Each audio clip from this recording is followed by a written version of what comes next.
Allah dit, si vous êtes reconnaissant, j'augmenterai mes bienfaits. Et si vous êtes ingrat, vous ne me remerciez pas comme il se doit. Inna adhabi la shadid. Mon châtiment est douloureux. Eh bien, Allah fait disparaître ses bienfaits sur les gens qui ne sont pas reconnaissants, qui ne savent pas remercier Allah subhanahu wa ta'ala comme il se doit. Arrêtons de se plaindre. Wallahi, normalement, on n'a pas le droit de se plaindre. Normalement. Si on se compare au reste du monde. Si on se compare au reste du monde, on n'a pas le droit de se plaindre. Bien sûr, c'est un idéal que je suis en train d'exposer. C'est naturel de se plaindre un peu, mais les plaintes exagérées, jusqu'à ce que les gens ne se plaignent pas auprès d'Allah, mais se plaignent d'Allah. Pourquoi il m'est arrivé ça? Pourquoi il y a eu un décès dans ma famille? Pourquoi il y a... Allah Azza wa Jal demande des comptes et il ne rend pas des comptes. Allah subhanahu wa ta'ala, c'est lui qui va te juger. C'est pas toi qui vas juger Allah subhanahu wa ta'ala. Allah Azza wa Jal, c'est Al-Hakim, le sage. Et Al-Hakim, le juste par excellence. Sa justice n'est que sagesse. Que tu le comprennes ou pas. Derrière chaque décision divine, il y a une sagesse. Que tu la comprennes ou pas. C'est l'istislam. Je me soumets complètement au décret divin. Tel doit être le croyant. Et quand il lui arrive une musiba, il s'en remet à Allah parce qu'il sait que l'épreuve vient d'Allah Azza wa Jal et qu'Allah subhanahu wa ta'ala nous a dit La yukallifullahu nafsan illa wus'aha.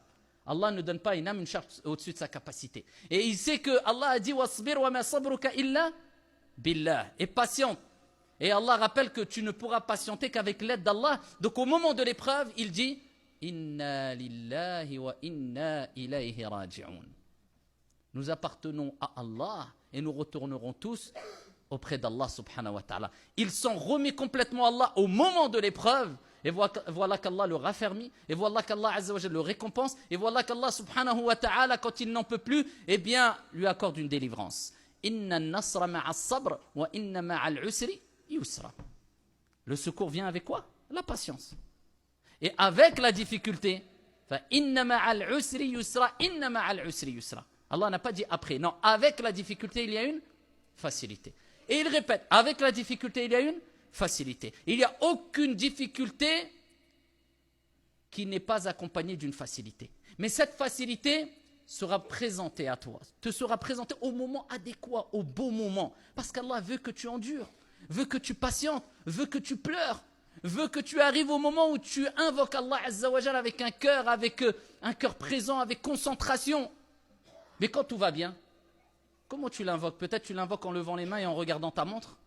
Parce que tu n'es pas vraiment dedans.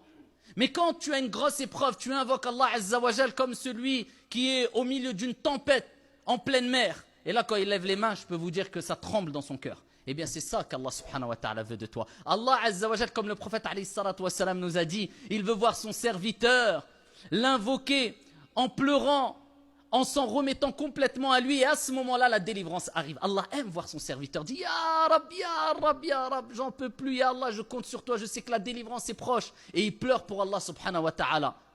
Jamais un œil qui a versé une larme par crainte d'Allah subhanahu wa ta'ala verra le feu de l'enfer, kama qala alayhi salatu wa salam. Et comme avait l'habitude de le rappeler les pieux prédécesseurs, il pleurait pour Allah subhanahu wa ta'ala. Il pleurait parce qu'il savait que Allah aime les voir dans cette situation de soumission. Mais nous, malheureusement, illa man rahim Allah, sauf celui à qui Allah fait miséricorde. Quand on est plein d'épreuves, eh bien, au lieu de courir vers Allah Azza wa Jal, comme le prophète faisait quand il avait plein d'épreuves, il disait Ya Bilal, arihna biha.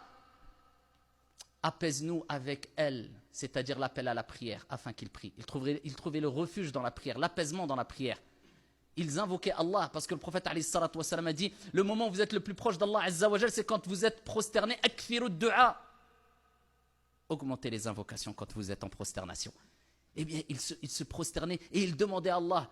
Eh bien, nous, malheureusement, on a tendance quelquefois à faire la même chose, à avoir le même comportement, mais envers les êtres humains. On frappe à toutes les portes. J'ai un problème, j'ai ceci, j'ai cela, aide-moi, je suis prêt à donner de l'argent, je suis prêt à donner tout, je suis prêt. Et ensuite, bon, c'est vrai, il faut que je prie, je demande à Allah. Mais Allah n'a pas besoin de toi. C'est toi qui as besoin d'Allah. Tu n'as pas su frapper à la bonne porte et au bon moment. Tu as donné priorité à qui? À quoi?